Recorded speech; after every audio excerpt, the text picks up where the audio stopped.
धनबाद के चुनावी दंगल में उतरे हुए प्रत्याशियों ने चुनावी प्रचार प्रसार रफ्तार पकड़ ली है और इसके अलावा कुल 29 प्रत्याशी ऐसे हैं जो मेयर पद के लिए इस बार खड़े हो रहे हैं। लेकिन इस बीच सभी अपने दावे और वादे कर रहे हैं। सभी लोग बता रहे हैं कि किस प्रकार वो धनबाद का विकास करेंगे, लेकिन जनता को वोट करना है जिनके अपने अपने मुद्दे हैं। जीतेगा धनबाद का दंगल, मेयर प्रत्याशियों ने तेज किया प्रचार, वादों और दावों का सिलसिला जारी। मेयर की लड़ाई मैदान में 29 प्रत्याशी।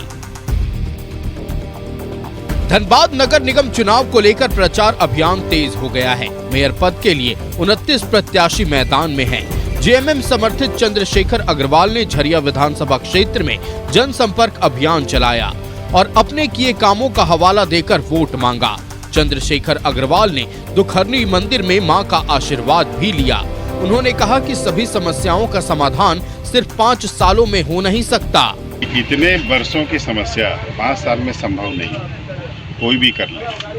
और आप तो देख रहे हैं कि लंबे अंतराल से भी ये लोग इस समस्या का समाधान नहीं कर पाए। तो इस तरीके से हम आपको एक बात बताना चाहते हैं कि 5 साल बीच में गैप होने के चलते भी जो पानी की समस्या है वो रह गई, क्योंकि हम लोग टेंडर करके निकल गए थे और टेंडर करने के बाद पानी का काम नहीं होना ये बहुत दुर्भाग्यपूर्ण है, जो कि आज से 3 साल 4 साल पहले कंप्लीट होना चाहिए था। पिछले 5.5 साल से हम लोग नहीं हैं। दूसरी ओर मेयर उम्मीदवार संजीव सिंह ने पूर्व सांसद पीएन सिंह से मुलाकात की और उनका आशीर्वाद लिया। हालांकि पीएन सिंह ने कहा कि वे बीजेपी के सिपाही हैं, लिहाजा बीजेपी समर्थित उम्मीदवार संजीव कुमार के लिए काम करेंगे। भाजपा में हूँ, भाजपा के उम्मीदवार के लिए समर्थन भी कर रहे हैं, काम भी करेंगे। मेयर उम्मीदवार संजीव सिंह ने लोगों से मुलाकात की और चुनाव में उनका आशीर्वाद मांगा। संजीव सिंह ने कहा कि धनबाद के हालात को देखते हुए मेयर चुनाव लड़ने का फैसला लिया है। वहीं बीजेपी की नाराजगी पर कहा कि मेयर चुनाव दलीय आधार पर नहीं हो रहा है कि हम लोग धनबाद में रहते हैं और धनबाद के लोगों को हम लोगों से कुछ उम्मीद है और उस उम्मीद को पूरा करना हम लोगों का कर्तव्य बनता है। तो इसको हम कैसे छोड़ सकते हैं? और जो विश्वास यहाँ के लोगों से है, क्योंकि पिछले 8 साल 8.5 साल के दूर रहने के बाद जो लोगों का भरोसा 10 साल पहले था वो भरोसा आज भी है, तो उस भरोसा को कैसे टूटने दिया जा सकता? मेयर के पद के लिए उद्यमी रवि बुंदेला भी ताल ठोक रहे हैं। साथ ही प्रकाश कुमार भी मैदान में हैं। प्रकाश कुमार ने गोधर के कई बस्तियों में जनसंपर्क अभियान चलाया और जनता का समर्थन मिलने का दावा किया।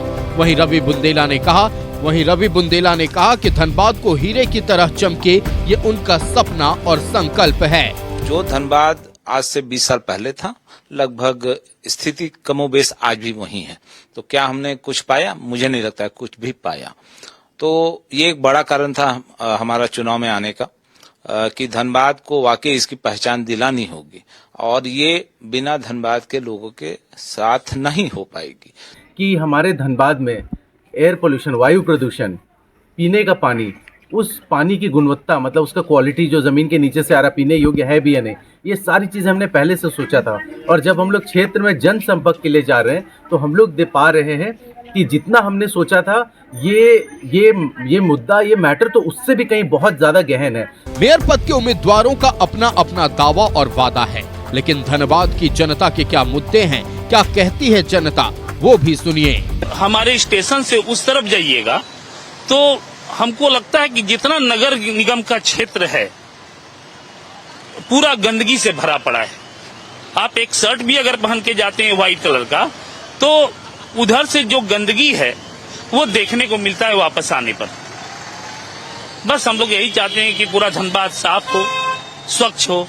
समस्या है शहर में रोड जाम का, फुटपाथ जितने दुकानदार हैं हमेशा इनको उजाड़ा जाता है, तो इनको सुनिश्चित एक जगह पर कहीं बैठाया जाए। धनबाद में मेयर पद के लिए 29 प्रत्याशी मैदान में हैं। बीजेपी के समर्थन से संजीव कुमार, जेएमएम के समर्थन से चंद्रशेखर अग्रवाल और कांग्रेस समर्थित शमशेर आलम ताल ठोक रहे हैं। दूसरी ओर बीजेपी समर्थित उम्मीदवार के खिलाफ संजीव सिंह भी मैदान में हैं। ऐसे में धनबाद का मुकाबला रोचक है। Bureau report, news 11 Bharat. और पाकुड़ विधानसभा के दौरे पर पूर्व प्रदेश अध्यक्ष और नेता विपक्ष बाबूलाल मरांडी रहे और इस दौरान उन्होंने नगर निकाय चुनाव में जीत के दावे किए हैं और ये बात उन्होंने अपने संबोधन के दौरान कही।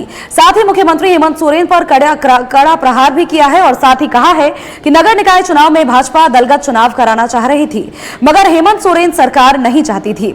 नगर निकाय चुनाव में भाजपा की राज्य में बड़ी जीत होगी और साथ ही नाराज कार्यकर्ताओं को अंत तक मना लिया जाएगा। नेता प्रतिपक्ष बाबूलाल मरांडी ने यह भी कहा कि जिस प्रकार से लगातार कार्यकर्ता तैयार हैं, उस प्रकार से प्रचंड जीत सामने ही है। देखिए, हम लोग तो चाहते थे कि दलगत चुनाव हो और जब भी राज्य में भारतीय जनता पार्टी की सरकार थी उसमें दलगत चुनाव होता था, लेकिन जब हेमंत सोरेन की सरकार बनी तो इन्होंने दलगत व्यवस्था को समाप्त कर दिया और इस बार भी दलगत चुनाव हो इसकी हम सब लोगों ने प्रयास किया।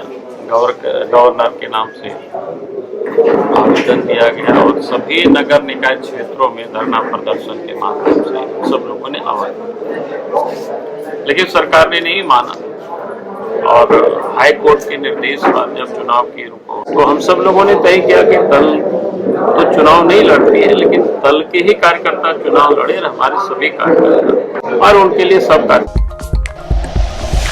Like and share videos, subscribe करें हमारा चैनल और प्रेस करें बेल आइकॉन।